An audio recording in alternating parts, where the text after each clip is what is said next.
"Ma'am, either you get out or I make you." That's what he said. That's the moment everything shifted. The road was quiet, a stretch of cracked asphalt near the edge of Elmsworth County, Mississippi, bordered by dying pines and sagging telephone poles. It was 11:12 p.m. on a Sunday, and Lieutenant Commander Danielle Ross was just trying to get home. No uniform, no medals. Just jeans, a sweater, and 17 years of service stitched into her spine. She wasn't swerving. She wasn't speeding. But she was a black woman. And that, to one man with a badge, was enough. The flashing lights in her mirror didn't scare her. She'd been through worse, in combat zones where real danger wore no uniform. But what chilled her blood was the smirk in the rearview mirror. The swagger, the certainty. Sergeant Rick Bolton wasn't looking to issue a warning. He was hunting for control, and he just picked the wrong woman. Because Danielle Ross didn't raise her voice. She didn't curse. She didn't even move, at first, but she knew the rules. She knew the law, and more than that, she knew exactly who she was. That scared him more than any weapon ever could. Thank you for being here. Sometimes the smallest moments carry the greatest meaning. Today's story is one of those, quiet, powerful, and worth remembering. If it touches your heart, feel free to share your thoughts in the comments. And if you'd like more stories like this, you're warmly invited to subscribe and tap the bell so you won't miss the next one. Now, let's take a closer look at what really happened. The sound of a badge scraping power. The roads in Elmsworth County after dark didn't feel dangerous. They just felt empty. Abandoned buildings, quiet woods, a town that slept early and trusted the stars to keep watch. Danielle Ross had grown up in places like this. South Carolina, Mississippi, and Florida, all quiet corners of a country that still wasn't sure how to treat someone who looked like her in or out of uniform. That Sunday night, she was coming back from visiting her old mentor, Mae Jenkins, a retired Navy nurse who taught her everything from how to suture under pressure to how to keep her temper when being talked down to by boys who'd never set foot outside their zip code. Mae had insisted she stay the night, but Danielle had work early. And besides, she liked the quiet. It gave her time to think. Miles ticked away beneath her wheels as she hummed to a Miles Davis tune, her father's favorite. The hum of trumpet and brush snares filled her car like a conversation. Her fingers tapped the steering wheel in sync with the rhythm.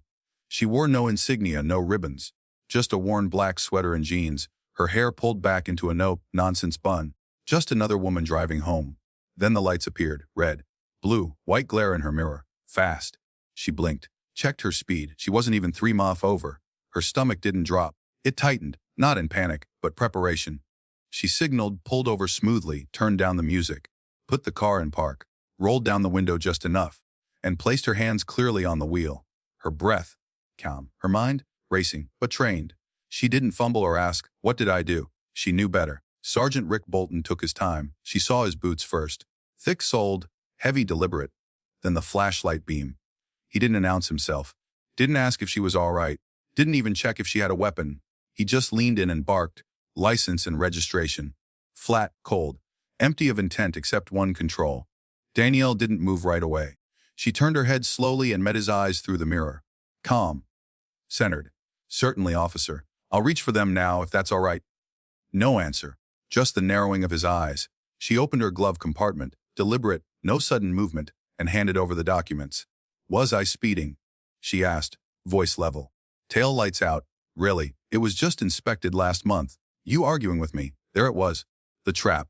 Not a question. A cue. And every word she spoke was just more rope. She didn't bite. "I'm not arguing. Just surprised. I'll get it checked again." Bolton clicked his tongue. Then, without pause, "Step out of the car." The night tilted slightly. Danielle didn't move. "Would you mind telling me why?" He smiled. "Not kindly, because I said so." She paused. Just enough to register the silence on the road, the absence of other headlights, no witnesses. Then she moved, unbuckled, pushed the door open, slid out slowly, calm. The air was cooler than she expected, and her boots crunched on gravel just like his. "Hands on the car." "For what reason, officer? Are you refusing to comply?" She knew that phrase, used it herself when commanding junior officers to obey orders in the field. Except this wasn't a field. This was a setup. She exhaled. A long, quiet, calculated breath. "I'm not refusing. I'm asking a question." He stepped closer. Smirk gone now. "We got a non-compliant driver." He murmured into his radio loud enough for her to hear. Danielle looked past him. A raccoon darted into the woods. The world didn't care what happened here. Her heart didn't race. Her nerves didn't shake. Because this wasn't her first hostile encounter. But this one felt more personal, because it was home. When he grabbed her wrist, she instinctively stepped back. Not to flee, to think. You're under arrest for obstruction. Obstruction of what, officer? He didn't answer. The cuffs came out. Metal clicked. She had two choices: comply now and file hell later, or resist and become tomorrow's news story. She complied. He wrenched her arms back, pulled the cuffs tight, tighter than necessary, too tight to be protocol. You don't know what you're doing, she said quietly. Lady, he sneered, I know exactly what I'm doing. But he didn't. She sat in the back of the squad car, hands stinging, breath steady, watching the red and blue reflections dance across her windshield, then disappear. Most folks just shut up and get out when I tell them. Bolton muttered from the front seat. Most officers don't arrest people for talking. You think you're somebody, he shot back. I don't think, she said. I know. That shut him up. He glanced in the mirror, studied her.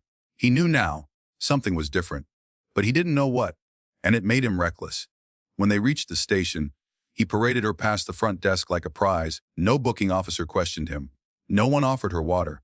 Just silence and the slap of forms against countertops. Booking photo. Fingerprints. A cell with peeling paint and a bench colder than a hospital stretcher.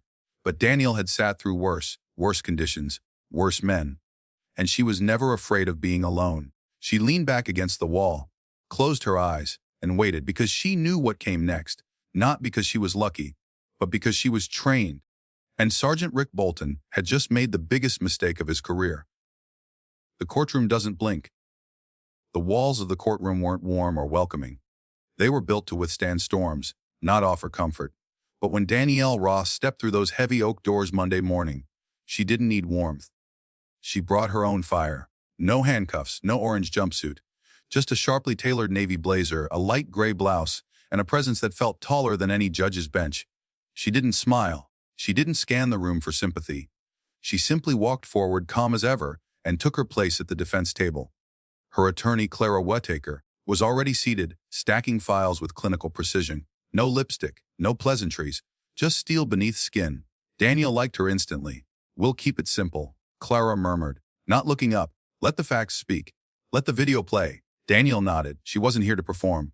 The room slowly filled. A few spectators, a few officers in uniform, a couple local reporters whispering into digital recorders.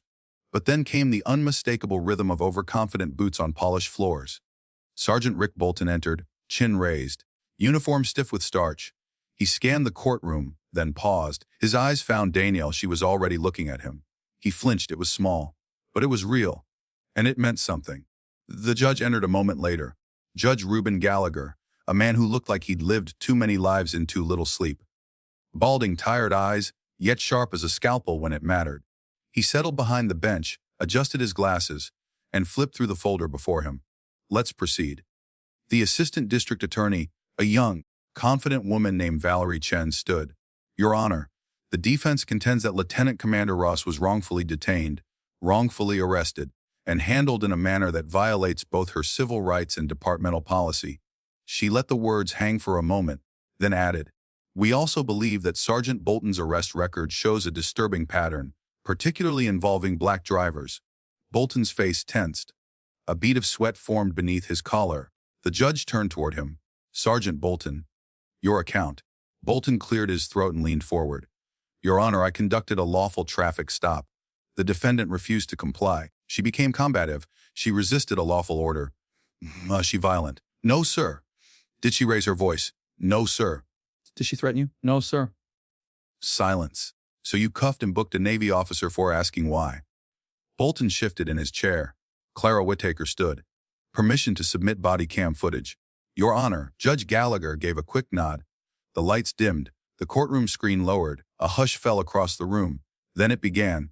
The video showed everything. The coldness in Bolton's tone. Danielle's calm replies. His refusal to answer questions. The abrupt command. Step out of the car. The grip on her wrist. The cuffs. Tight. Deliberate. The condescension in his voice as he pushed her into the squad car. No threats. No resistance. Just power abused. When the video ended, the room stayed quiet for several heartbeats. No one dared speak first. Even Bolton stared at the table, as if hoping it would swallow him whole. The judge leaned forward slowly. Sergeant Bolton, I've reviewed your arrest reports. Dozens of stops, most involving drivers of color, many for vague infractions, inconsistent documentation, and now this. Bolton's mouth opened, then shut. Do you understand how this looks, Sergeant? No answer. Just the hum of old ceiling lights, and the weight of truth pressing on a man who had never been held accountable. Until now. Valerie Chen stood again. Your Honor, we ask that all charges against Lieutenant Commander Ross be dismissed immediately, and that an internal affairs investigation into Sergeant Bolton's conduct be opened without delay. Judge Gallagher sighed, lifted his gavel, and brought it down. Charges dismissed. Investigation recommended. We are adjourned. The sound echoed like a gunshot through a quiet forest. Danielle stood slowly, gathered her folder, buttoned her blazer. She didn't look at Bolton. Not at first, but as she turned toward the door, their eyes locked one more time. No anger. No victory. Just the message: I survived your best shot. And I never even raised my voice. Outside, the sun was brighter than she expected. News cameras rolled, a few shouted questions. She kept walking. Behind her, Clara muttered, "That went better than I thought." Danielle didn't answer, not because she was cold, but because she was still in it. This wasn't over. Not for her. Not for the next person who wouldn't be able to speak for themselves. Meanwhile, at Coldwater PD headquarters, the mood was different. Chief Harold T. Barnes, 61 years old, veteran of 2 decades of community policing, sat in his office reviewing the court report. He didn't look up when the door opened. Bolton stood in the doorway. Pale, quiet for once. You made the news, the chief said dryly. Bolton didn't reply. Sit. He sat. You embarrassed this department. You arrested someone with a spotless record, who outranks most of us in character if not in uniform. She disrespected. No. You did. The chief tossed a folder across the desk. Effective immediately. You're suspended pending internal review. Chief, don't. Not another word. You've been warned before. This time you went too far. She was just the first to have the proof to fight back. Bolton's lips tightened. You're lucky this isn't worse. Yet. And in a quiet apartment 2 miles from the courthouse, Danielle sat at her kitchen table, a mug of coffee, her phone buzzing, messages of support from sailors, strangers, even retired officers. One, from an elderly black woman named Etta in Birmingham, read, I was arrested in 1967 for asking a white officer why he searched my purse. Watching you reminded me what strength looks like when it doesn't blink. Danielle read it twice, then closed her phone, and finally allowed herself to breathe. Tuh. When the shield shatters. Sergeant Rick Bolton had worn the badge for 12 years. 12 years of patrolling sleepy southern roads. 12 years of traffic stops, warnings, tickets, and the occasional lesson. For people he thought needed one. He used to believe the badge made him strong, made him safe. Now it felt like a target pinned to his chest. His phone buzzed constantly, not calls of support, those had dried up overnight. Now it was messages from union reps, legal aid, IA investigators, and reporters looking for a quote. The news had gone national. Veteran naval officer wrongfully arrested in Mississippi. Police sergeant faces allegations of racial bias, misconduct. The arrest that could end a career. His wife stopped speaking to him. His son didn't ask why daddy was home during school hours. And when he walked into the station 2 days after the hearing, every conversation stopped mid-sentence. He wasn't feared anymore. He was radioactive. Chief Harold T. Barnes called him into his office. Again, this time there were 2 people waiting with him. One wore a suit. The other carried a sealed envelope. Rick, the chief said, not bothering with formalities. The department is cooperating fully with internal affairs. You've been placed on administrative leave without pay. They're digging into 5 years of reports, every body cam file, every civilian complaint. Bolton's hands balled into fists. This is ridiculous. This is accountability. Barnes cut in. Something you thought only applied to others. The man in the suit added, you should retain private counsel. If charges are filed, the department will not shield you. Bolton swallowed hard.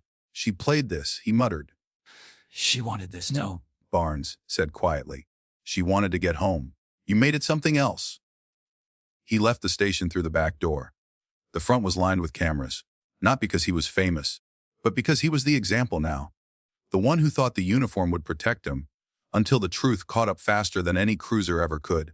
Across town, Danielle Ross was living a different kind of quiet, not triumphant, not vindicated, just still processing, still reading, still replying to messages that started with, thank you for not staying silent. She never intended to be a symbol. She didn't ask for the attention. She didn't want interviews or stages. But she also didn't run from them. She spoke once, on a public radio segment hosted by a black veteran and retired sheriff. The conversation was raw, unfiltered, and deeply respectful. "What gave you the strength to keep your composure?" the host asked. Danielle paused. "My grandmother used to say, when the world screams, sometimes the strongest reply is a whisper." The host chuckled. That whisper knocked a man off his pedestal. "No," Danielle replied. "He did that himself. I just didn't stop him." 1 week later, the mayor's office called again. They wanted to present her with a community service award at the Elmsworth Town Hall. A quiet ceremony. No press. This time, she accepted. Not because she wanted praise, but because they agreed to let her invite others to the stage. She invited the mother of a boy who had been pulled over for fitting a description the year before. She invited a teacher who'd filed a complaint against a local deputy for threatening language. She invited the old librarian whose grandson had been cited 4 times for tinted windows. She stood beside them, and when she spoke, it wasn't about herself. "I'm not here because I'm a hero. I'm here because I didn't cave. And I was lucky. I had rank, a camera, and people who would listen. Most folks don't. So if you're waiting for someone to hand you power, stop waiting. You have it. In your voice. In your records. In your rights.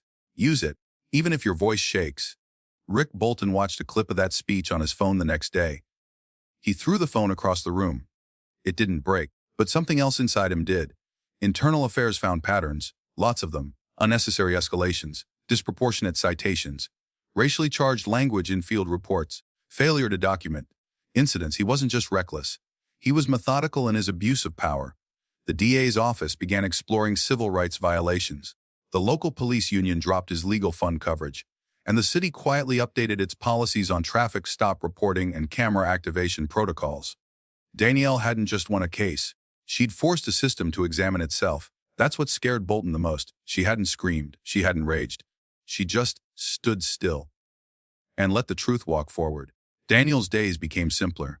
She still served, still trained new sailors, still volunteered at a local mentorship program for black girls interested in law and public service. One afternoon, a girl asked her, "Weren't you scared?" Danielle smiled softly.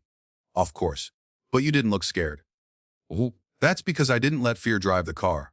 I let it sit in the back. I acknowledged it. But I never gave it the wheel." The girl nodded slowly, scribbling the words into her notebook like scripture. Meanwhile, Bolton's resignation became inevitable. It wasn't announced. No press release. No ceremony. Just a quiet line added to the city council meeting minutes. "Sergeant Rick Bolton has voluntarily separated from the Elmsworth Police Department effective immediately. Gone. Unmissed." Danielle found out from her lawyer's assistant. She didn't celebrate. She didn't even sigh in relief. She simply nodded and whispered, "Took long enough." Because when you're used to carrying more than your share, the weight of being right can still feel heavy. But that weight, it's worth lifting. Every time.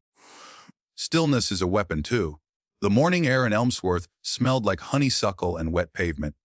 It had rained the night before, and now the sun filtered gently through the trees, painting golden lines across sidewalks and storefronts. Danielle Ross sat at a corner table in River and Roast, the only cafe in town that served real espresso. She didn't wear her uniform today. Just jeans, a simple shirt, and the same quiet confidence she always carried, even before the world had seen it. She stirred her coffee slowly, eyes drifting to the window. A mother and her daughter passed by. The little girl was twirling, carefree, loud, radiant. Danielle smiled. That was who she had done this for. A few days earlier, she received a letter in the mail, handwritten, no return address. Just one line: "You didn't just save yourself, you made space for the rest of us." She kept that one, folded it gently, tucked it into the back of her journal. She didn't need headlines. She needed reminders of why stillness matters, why grace under fire isn't weakness, it's strategy. Later that week, she stood in front of a small group of cadets at a training facility in Virginia. Some were young enough to be her kids. She looked at them, every face wide open, some skeptical, some reverent, and she asked, "What's the difference between control and leadership?" A few shrugged. One mumbled, "Respect." She nodded. "Control demands obedience. Leadership earns trust." One of them fades when your voice isn't loud enough, the other, it follows you into silence. Danielle Ross didn't set out to be an icon. She just didn't move when someone tried to shrink her. She knew there were officers like Rick Bolton across the country, men and women who used silence as a weapon and power as a shield. But she also knew the truth was louder when whispered with discipline. And when that whisper made its way through courtrooms, press rooms, training rooms, it couldn't be ignored. She'd become a quiet force in the community, not because she spoke often, but because when she did, people leaned in. Church groups invited her to speak. Law students asked her to guest lecture. Civil rights organizations reached out with questions, case studies, opportunities. And while she said no, more than yes, she always left them with this: the law is only as just as the people willing to demand it act right. One fall afternoon, she found herself walking past the same stretch of highway where the traffic stop had occurred. The trees looked the same. The shoulders still cracked and overgrown. She pulled over, not because she had to, but because she needed to. She stepped out, let the wind ruffle her hair, and stood at the very spot where it all began. Not in anger, but in gratitude. She had survived. She had outlasted the lie. And now, others would have room to breathe. That night, she wrote a single sentence in her journal. I didn't fight to win. I stood still so others could keep walking. What happened to Danielle Ross isn't rare. It isn't shocking. It isn't even new. It happens in towns big and small, to people loud and quiet, every single day. The difference: she was trained to survive it.